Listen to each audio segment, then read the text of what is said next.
예, 대리납부 제도를 활용해서 하는 경우가 있는데요. 아까 조금 전에 법인 같은 경우는 세금 계산서를 발행하는 방법과 그리고 포괄양도 양수 계약을 하는 경우, 그리고 두 번째로는 맨 마지막으로는 대리납부 제도를 활용해서 하는 방법이 있어요. 대리납부 제도를 활용해서 하는 방법은, 대리납부 제도라는 게 좀 익숙하지가 않죠. 대리납부 제도는 세금 납부 의무가 있는 사업자가 세금을 직접 납부하는 대신 제3자인 대리인이 세금을 대신 납부하는 제도입니다. 이 제도는 주로 세금 납부 절차를 간소화하거나 특정 조건에 맞는 경우에 적용이 됩니다. 대리납부 제도는 부가가치세와 같은 세금을 비롯하여 여러 종류의 세금에서 사용될 수 있습니다. 대리납부 제도는 뭐라고요? 제3자가 3자인 대리인이 대리납부 제도를 활용합니다. 이런 제도를 왜 할까요? 예. 제가 지금 소개하고자 하는 거, 대리납부 제도는 여러 가지에서 사용이 되는데, 우리가 이제 분양권 거래할 때 법인과 개인 간의 거래를 지금 소개해드리고 있잖아요. 법인과 개인 간의 거래할 때 조금 전에 설명했던 것처럼 담당 세무관이 포괄양도 양수 계약이 안 된다, 네, 라고 말했으면 어떻게 했었어야 되죠? 세금 계산서를 발행을 하면서 거래를 했었어야 되는 거죠. 그죠? 근데 그건 또 담당 주무관에 따라서 이거는 세금 계산서가 아니고 이건 포괄양도 양수 거래로만 했었어야 되는 계약이다 라고 할 수가 있어요. 근데 그 담당 주무관에 따라서 제가 그 세무서에다 직접 여러 번 거래할 때마다 확답을 듣고자 통화를 해보면 그 어떤 담당 세무관도 100%라고 얘기하는 담당관이 없습니다. 그때 가서 나중에 가서 만약에 담당 주무관이 다르게 얘기를 했을 때에는 책임이 없다 이렇게 얘기를 하고, 그 세무사님도, 예, 돈을 내고 저희가 이제는 그 세무 대리인을 고용하는 경우도 있잖아요. 세무사님들도 세무 관련된 문제는 법인과 개인 간의 거래든 개인과 법인 간의 거래든 아니면 법인과 법인 간의 거래든 우리가 100% 이거는 포괄양도 양수가 100% 된다라는 거는 개인과 개인 간의 거래에서 거래하시고 그 사업자를 폐업하는 경우, 그 경우에는 동일한 사업자를 내고 매도인이 그 분양권을 파시고 그냥 폐업을 해버리는 경우는 100% 포괄양도 양수 거래가 가능해요. 그런데 법인에서 분양권을 가지고 있는데 매도를 하고 개인이 매수를 했던 법인이 매수했던 법인이 파는 물건을 사고 팔았을 때 법인을 없애지 않는 경우, 그냥 사업자 그냥 살아있는 경우, 이것이 세금 계산서를 발행을 했었어야 되는지 아니면 포괄양도 양수 거래를 했었어야 되는지에 대한 것이 달라질 수가 있어요. 담당 주무관마다. 근데 그거는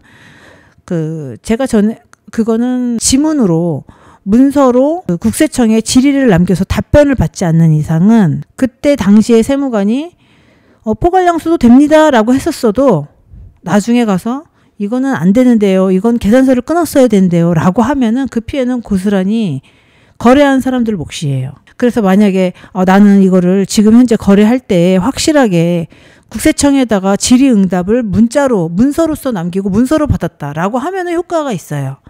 이거 포괄양수도가 됩니다라고 질의응답을 해서 문서로 받고 그걸 남겨놓았다면은 그거는 효과가 있지만 그냥 통화로 세무서하고 통화로 해서 확인하고 듣고 담당 공인중개사랑 진행을 했을 경우에 뭐 공인중개사 책임은 아니죠. 공인중개사는 거래에 대한 것을 책임지지 그 세무에 관련된 걸 책임지지는 않으니까요. 그러니까 결국에는 거래 당사자가 피해를 입게 되는 경우가 있어요. 법인 같은 경우에. 그런데 이제 그럴 경우에 어떻게 한다? 바로 이 대리납부 제도를 활용해서 부가세 처리를 합니다. 그러면 아무 문제가 없습니다. 계산서를 해야 되는지 포괄양도 양수 계약을 해야 되는지 약간 논란이 있다. 어떤 사람은 포괄이다, 어떤 사람은 세금 계산서다. 이야기가 나올 때는 그냥 이것저것 고민하지 마시고 대리납부 제도를 활용해서 부가세 처리를 하면 아무 문제가 없습니다. 논란이 있을 때는, 이렇게 했을 때는 나라에서 쉬운 말로 태클을 걸지 않아요. 다 모두 다 인정을 해줍니다. 대리납부 제도는 그러면 어떤 거냐? 계산서를 발행을 하는데, 계산서를 발행을 하면은 매수인이 부가세 다 내고 사고 나중에 환급 받는 거잖아요. 그죠? 그런데 대리납부 제도라는 거는 계산서를 발행을 했지만 계산서를 발행하고 매수자는 나라에서 환급을 받고 매도자는 나라에 다시 그 부가세를 토해내요. 근데 대리납부 같은 경우는 그 매도자가 토해내야 될 부가세를 매수인한테 줍니다. 그런 다음에 매수인이 대신 나라에다가 다시 대신 토해 주는 거예요. 예, 대리납부. 내가 나라에 납부해야 될 부가세를 매수인이 받아서 납부한다. 매수인이 납부해도 되고 다른 사람이 납부해도 되지만 우리가 이제는 아까 포괄량도 양수 거래의 장점이 뭐라 그랬죠? 그 부가세 부분.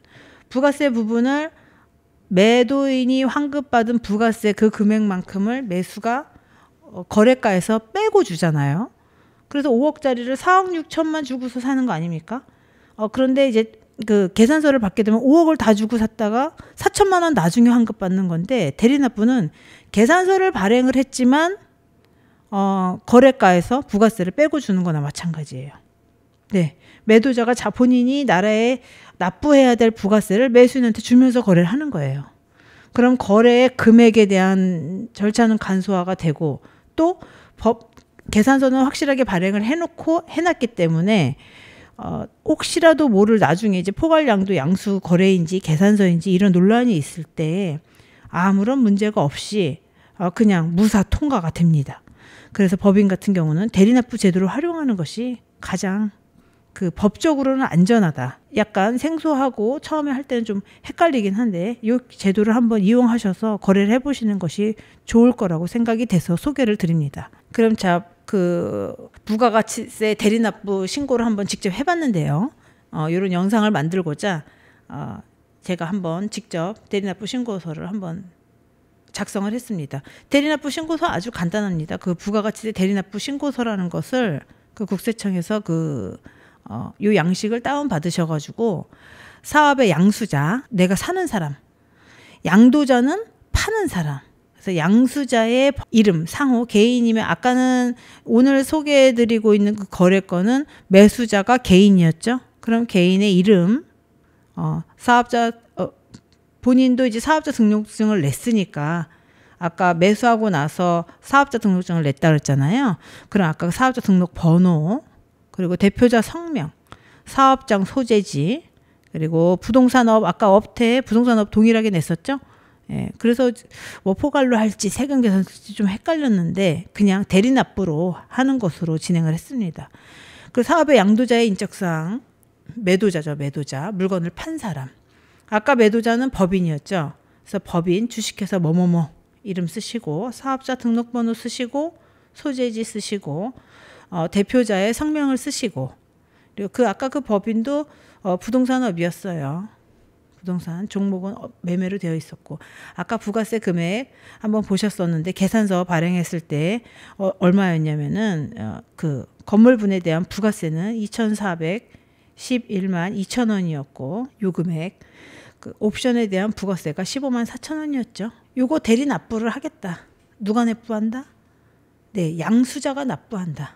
그래서 요 대리 납부 신고서를 제가 대신 그 세무서에다 제출을 했고요. 이렇게 납부를 하니까 바로 이 영수증이 나옵니다. 납부서가 나와요.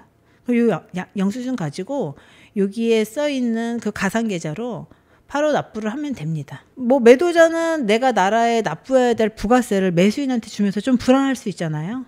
그래서 제가 거래를 하면서 어떻게 했냐면은 그 대리 납부 신고도 대신 해드리고 영수증이 납부해야 될 부가세를 저한테 맡기셨다가 직접 바로 그 납부해야 될 부가세를 대리납부를 했습니다. 그래서 대리납부 영수증 뭐 상호 써 있고 사업장 주소지 이런 것들 써 있고 아까 얼마였죠? 네, 금액, 세금 금액. 요거 옵션까지 해서 2장이 나눠서 발행이 됐어요. 영수증이 이렇게 바로 영수증을 받으셔서 대리납부를 하면 끝나겠습니다.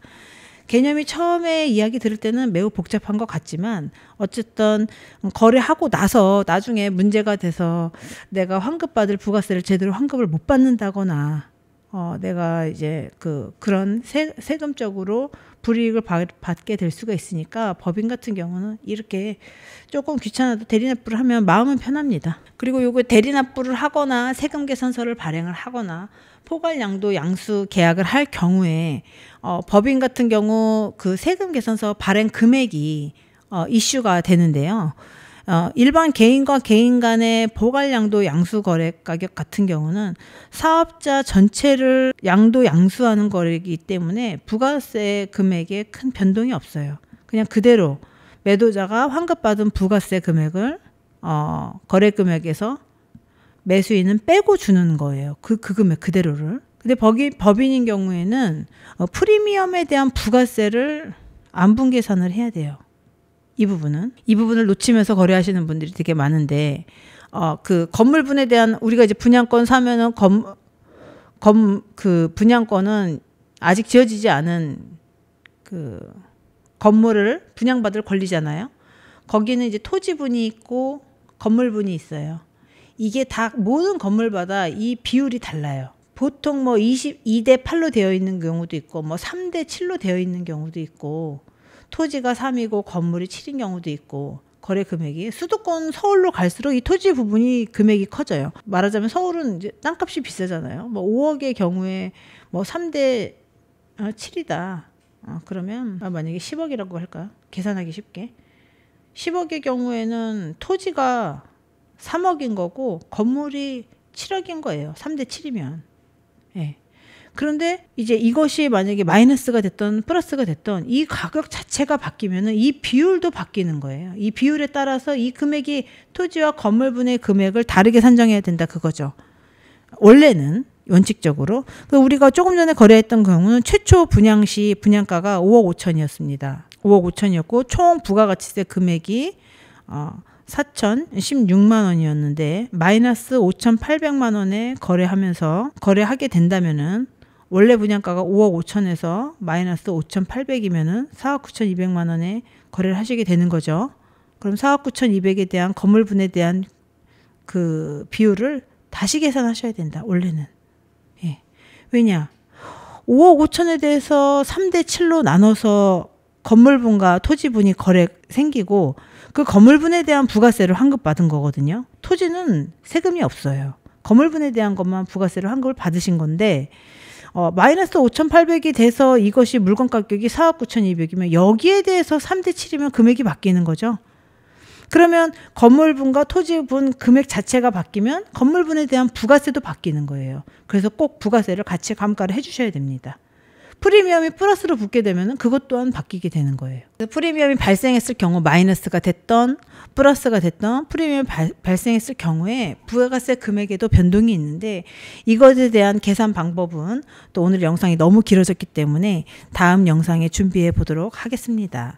오늘은 이제 분양권 거래 시에 법인과 개인 간의 거래, 개인과 법인 간의 거래, 요 법인의 거래할 때의 부가세 처리 방식에 대해서 그 세 가지 방식으로 설명을 드렸습니다. 네, 분양권 좋은 거래가 되시길 바라고요. 제가 이제 그 분양권에 대한 여러 가지 거래할 때의 유의점이나 분양권에 대한 다른 내용들을 전문적으로 올리는 채널을 운영을 하고 있습니다. 다음에도 또 좋은 영상 준비를 하겠습니다. 감사합니다.